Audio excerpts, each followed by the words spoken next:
dans les vastes et indomptées terres d'Afrique centrale, où le fleuve Congo serpente comme une divinité endormie et la forêt équatoriale garde des secrets ancestraux, se nichait le village d'Ilanga, une communauté résiliente dont les vies étaient régies par le cycle des pluies, par la sagesse des ancêtres et par l'union de son peuple. La paix à Ilanga était palpable, un trésor cultivé génération après génération. Cependant, cette tranquillité était sur le point d'être déchirée par un écho fantomatique, un son qui glacerait le sang du chasseur le plus expérimenté et défierait toute logique humaine, une plainte venant d'un lieu où la vie s'était éteinte depuis longtemps. Tout commença comme un fil de son presque imperceptible, un murmure perdu dans l'immensité de la nuit. Ce furent les pêcheurs, revenant à la tombée de la nuit avec leurs pirogues chargées, les premiers à capter quelque chose d'étrange. Un gémissement fragile, presque inaudible, qui semblait flotter sur les eaux sombres du fleuve et s'infiltrer dans la dense végétation de la rive. Au début, ils haussèrent les épaules. L'appel d'un singe nocturne, le chant étrange d'un oiseau inconnu, mais le son insistait, nuit après nuit, avec une régularité troublante. Lorsque la pleine lune, comme un œil d'argent vigilant, déversait sa lumière spectrale sur Ilanga, et que le silence de la jungle devenait presque assourdissant, la plainte s'élevait, inconfondable, aiguë, désolante.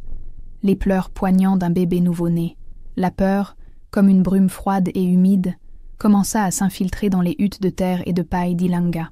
Les conversations autour des feux de camp, autrefois animées d'histoires de chasse et de légendes tribales, devinrent tendues, les regards se détournant nerveusement vers l'obscurité impénétrable qui étreignait le village. Les pleurs semblaient émaner d'un point spécifique, un lieu évité et craint de tous. La vieille plantation de cacao abandonnée, et plus précisément, de la maison principale de la ferme, une structure coloniale en ruine qui se dressait comme un spectre à l'orée de la forêt, à une distance considérable de la dernière demeure d'Ilanga. Cette maison, autrefois grandiose, n'était plus qu'un squelette dévoré par le temps et la nature implacable. Ses murs, tachés de mousse et de lichens, exhibaient des fenêtres brisées comme des orbites vides et aveugles. Le toit partiellement effondré permettait aux lianes et aux racines d'envahir son intérieur, réclamant l'espace pour la jungle. Personne à Ilanga, pas même l'ancienne Mama Kesi, dont les yeux avaient déjà vu plus de 90 saisons des pluies, ne se souvenait d'avoir vu cette maison habitée. Les histoires transmises par les grands-parents racontaient qu'elle avait été abandonnée de manière soudaine et mystérieuse, il y a au moins 70 ou 80 ans, peut-être plus, après le départ précipité et inexpliqué de ses derniers propriétaires européens. Des décennies d'abandon, des décennies de silence sépulcral, et maintenant, contre toute raison, les pleurs d'un bébé. Le chef du village, un homme sage et respecté nommé Bomani, dont le visage était une carte de rides qui racontait l'histoire de son peuple, convoqua le conseil des anciens sous l'ombre protectrice du grand Mopane, arbre considéré comme sacré. La fumée aromatique d'herbes brûlées montait en spirale, tandis que Mama Kesi, la gardienne des traditions, parlait d'une voix ferme, malgré son âge avancé. « Ce son qui vole notre sommeil et tourmente nos esprits, » dit-elle, ses yeux perçants fixés sur l'obscurité de la forêt, « n'est pas un son de ce monde des vivants. La maison des Blancs est vide, prise par les esprits de la forêt et les ombres du passé. Aucun être de chair et d'os n'y réside, encore moins un enfant au sein. Les ancêtres sont inquiets, et quelque chose dans cette maison réclame de l'attention. » Les guerriers plus jeunes et sceptiques du village, menés par un chasseur audacieux et un tantinet arrogant nommé Diallo, se moquèrent initialement des paroles de l'ancienne. « Ce doit être le vent qui trompe nos oreilles, ou peut-être un animal blessé, » argumenta Diallo avec ses compagnons, affichant son courage. « Demain, à la première lumière, j'irai là-bas, et je lèverai ce mystère avec ma lance. » Mais même Diallo, en se couchant sur sa natte sous le ciel étoilé, sentait un frisson lui parcourir l'échine en entendant cette plainte infantile persistante. C'était un son si chargé d'une tristesse primordiale, si viscéralement humain dans son désespoir, qu'il défiait toute explication logique ou animale. Les nuits à Ilanga se transformèrent en un supplice collectif. Les pleurs commençaient, invariablement, dès que le soleil se couchait derrière les montagnes lointaines, et ne cessaient qu'aux premiers rayons de l'aurore, comme si la lumière du jour les chassait. Les mères bercèrent leurs enfants plus fort, chantant des berceuses à voix basse pour étouffer le son fantôme, mais la plainte s'infiltrait, pénétrant leurs esprits, hantant leurs rêves. Les enfants se réveillaient effrayés, s'agrippant à leurs parents. La productivité du village commença à décliner. La peur et le manque de sommeil étaient des fardeaux trop lourds pour être portés pendant les longues journées de travail dans les champs et sur le fleuve. Diallo, malgré sa bravade initiale, sentit sa confiance être corrodée par l'implacable persistance des pleurs. La nature inexplicable de ce son, sa capacité à évoquer une tristesse si profonde, commença à ébranler ses certitudes. Il se souvint des histoires que sa grand-mère racontait sur les Ntombiyamoya, les esprits infantiles qui, par quelque tragédie, ne parvenaient pas à trouver le chemin vers le monde des ancêtres et restaient prisonniers entre les vivants et les morts, cherchant consolation ou vengeance. Serait-ce possible?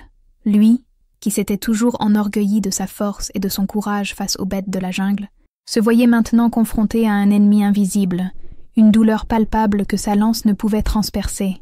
Un groupe d'hommes, les plus courageux et désespérés par une solution, y compris un Diallo maintenant plus sérieux et pensif, décida qu'il était temps d'affronter le mystère de front.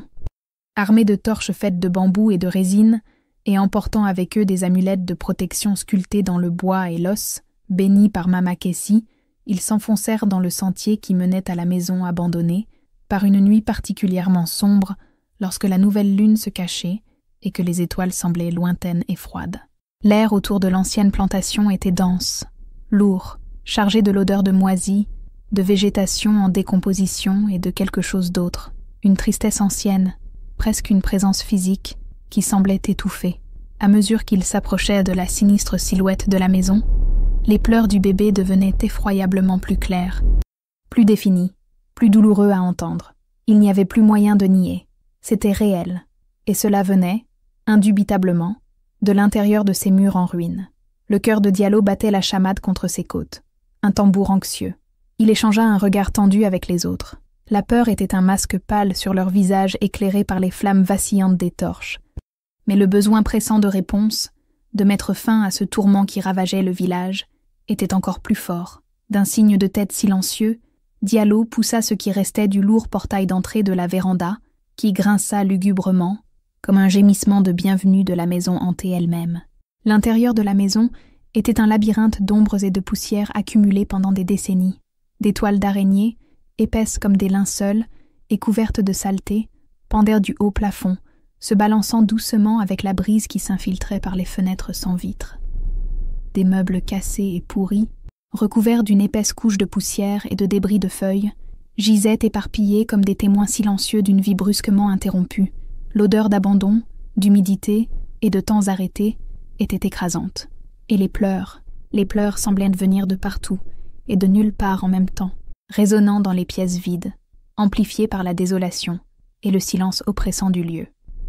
Ils avancèrent avec prudence, les torches levées, leurs faisceaux de lumière déchirant l'obscurité et projetant des ombres dansantes et monstrueuses sur les murs décrépits. Ils fouillèrent ce qui avait été un grand salon, avec les restes d'un piano à queue renversé et couvert de saleté, l'ancienne salle à manger, où un candélabre en fer rouillé pendait précairement du plafond. Rien. Aucun signe d'un bébé, aucune trace d'occupation récente, seulement de la poussière, des toiles d'araignée et l'écho persistant de cette plainte désolée. Le cœur battant, ils montèrent à l'escalier principal, dont les marches en bois noble grinçaient et craquaient dangereusement sous leurs pieds, menaçant de s'effondrer à tout moment. L'étage supérieur était tout aussi désolant et oppressant. Des couloirs sombres menaient à des chambres avec du papier peint déchiré et délavé, des lits défaits recouverts d'un linceul de poussière. Dans l'une des chambres, au bout d'un couloir, une pièce qui avait clairement été une chambre d'enfant, à en juger par les restes d'un papier peint aux motifs enfantins et la présence d'un petit cheval à bascule cassée, les pleurs atteignirent une intensité presque physique, insupportablement proche. Diallo sentit l'air se glacer instantanément, un froid qui n'était pas naturel pour la nuit tropicale. Ses compagnons s'arrêtèrent net à l'entrée de la chambre, certains reculant instinctivement, murmurant des prières et des invocations aux esprits protecteurs. Au centre de la pièce, presque intact malgré les décennies d'abandon, se trouvait un berceau ancien, en bois sombre et sculpté, recouvert d'une fine couche de poussière, et c'était de là, de ce berceau effroyablement vide, que le son semblait émaner avec une force surnaturelle. Mais il n'y avait rien, seulement le vide poussiéreux. Le désespoir contenu dans ses pleurs était si profond, si palpable, que Diallo sentit sa poitrine se serrer, une compassion inattendue mêlée à la peur. Ce n'était pas seulement un son, c'était la manifestation sonore d'une douleur ancestrale, une âme perdue en souffrance.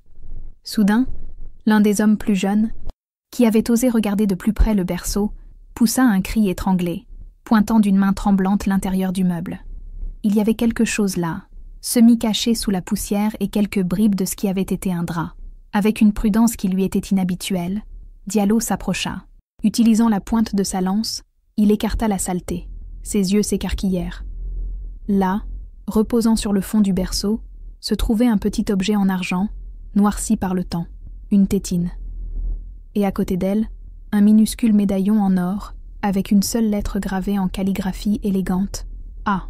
À l'instant où Diallo toucha le médaillon du bout des doigts, les pleurs parurent hésiter, se transformant en un sanglot fragile, presque un soupir d'épuisement, avant de se taire un bref moment. Une vague de tristesse écrasante, mêlée à une étrange sensation de reconnaissance, parcourut Diallo. Ces objets étaient plus que de simples babioles oubliées, ils étaient la clé de l'énigme, l'encre matérielle de la tragédie qui hantait cette maison et, par extension, tout le village d'Ilanga. Ils retournèrent au village avant que les premiers oiseaux n'annoncent l'aube, épuisés physiquement et émotionnellement, emportant avec eux la tétine en argent et le médaillon en or. Ils présentèrent leur découverte à Mama Kézi et au chef Bomani, sous le regard anxieux de toute la communauté réunie. La vieille matriarche prit les objets avec des mains tremblantes, mais fermes. Ses yeux, troubles par l'âge, mais encore incroyablement perspicaces, examinèrent la tétine, puis le médaillon, traçant la lettre A du bout du doigt. Un voile de compréhension, mêlé à une tristesse profonde, couvrit son visage ridé. Maintenant les ombres du passé bougent et parlent, murmura-t-elle, sa voix chargée d'une émotion contenue, une histoire que ma grand-mère m'a racontée quand j'étais juste une petite fille curieuse. Une histoire que la forêt a gardée et que le village a tenté d'oublier à cause de la douleur qu'elle portait. Et alors, tandis que le soleil du matin commençait à peindre le ciel d'Ilanga de tons orange et rose, Mama Kézi commença à tisser le récit perdu. Elle raconta qu'il y a de nombreuses saisons des pluies, lorsque la maison de la plantation resplendissait encore de vie, elle était habitée par un administrateur colonial belge, Monsieur Duval, et sa jeune épouse, Amélie. Amélie, disèrent les anciens, était une femme d'une beauté délicate et d'une santé fragile, qui ressentait une profonde nostalgie de sa terre natale et se sentait déplacée dans l'immensité de l'Afrique. Elle donna naissance à une fille, qu'ils appelèrent Adeline, une enfant décrite comme ayant des boucles dorées comme le soleil du matin et des yeux bleus comme le ciel après la tempête. La joie de la famille, cependant, fut cruellement brève. La petite Adeline fut atteinte d'une fièvre tropicale, une maladie implacable que ni les guérisseurs traditionnels de la région, ni les quelques médicaments que M. Duval possédait, ne purent combattre. L'enfant dépérit rapidement, sa petite flamme de vie s'éteignant avant même qu'elle n'ait achevé sa première année. Amélie, consumée par une douleur indescriptible, perdit la raison.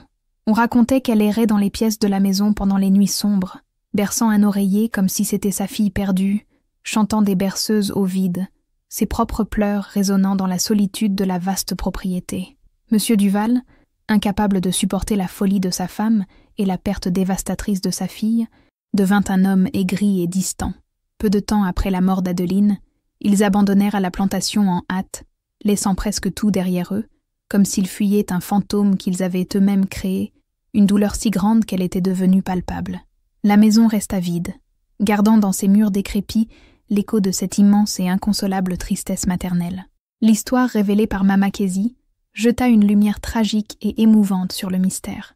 Les pleurs qui hantaient Milanga n'étaient pas ceux d'un esprit malveillant ou d'une entité démoniaque. C'était la plainte éternelle d'une mère, l'écho de la douleur lancinante d'Amélie, son esprit prisonnier de ce lieu de son plus grand bonheur et de sa plus profonde disgrâce, revivant sa perte nuit après nuit, ou peut-être, et plus probablement, l'esprit même de la petite Adeline, confuse et perdue, appelant sa mère, cherchant la consolation que la mort lui avait refusée, ses pleurs perpétués par l'intensité de la tragédie et par le deuil non résolu. Le village d'Ilanga, autrefois paralysé par la terreur de l'inconnu, ressentait maintenant une profonde et douloureuse compassion.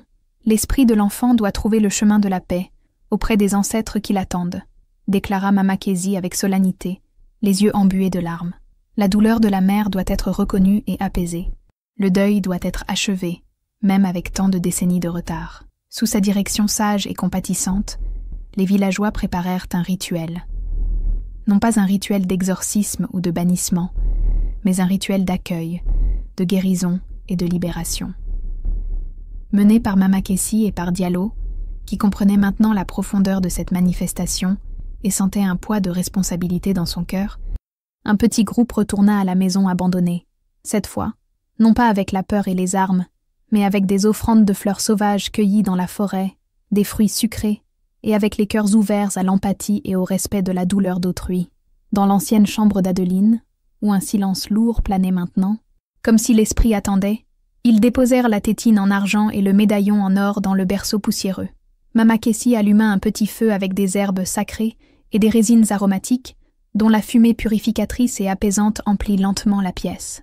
De sa voix ancestrale, elle commença à entonner des chants anciens, des berceuses traditionnelles de son peuple, des chants de passage, de consolation, de libération. Elle parla à l'esprit de la petite Adeline, avec la tendresse d'une grand-mère, reconnaissant sa présence, sa douleur, lui offrant la paix et la promesse qu'elle n'était plus seule, ni oubliée. Elle parla d'Amélie, la mère endeuillée, demandant aux esprits de la terre et aux ancêtres du village de guider cette petite âme vers la lumière, vers le repos éternel, vers la rencontre avec l'amour qui l'attendait de l'autre côté. Tandis que Mama Kessi chantait et que les autres accompagnaient de murmures de prière et de compassion.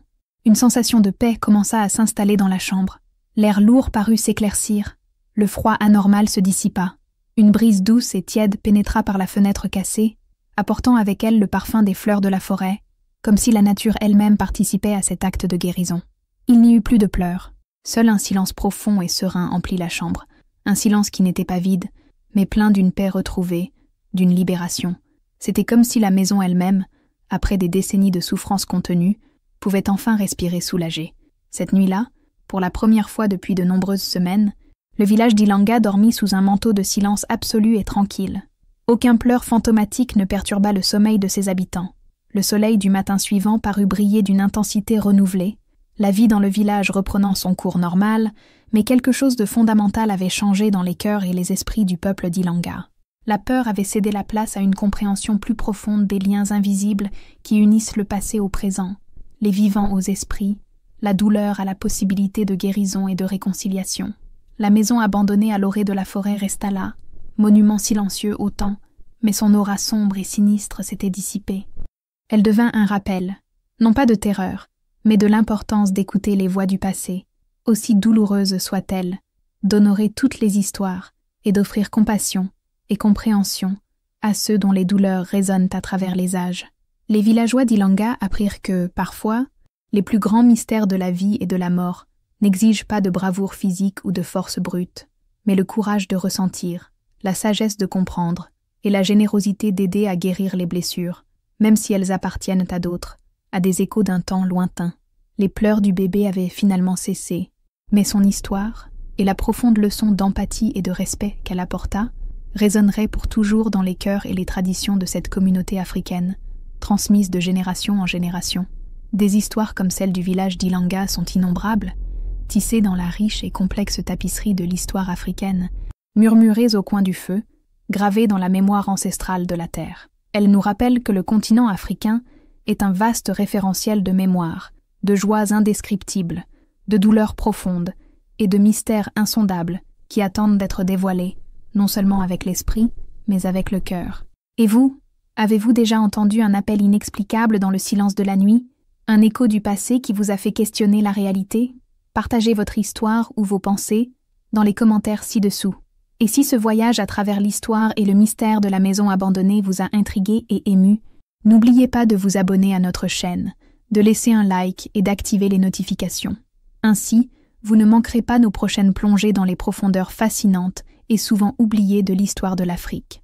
À la prochaine narration.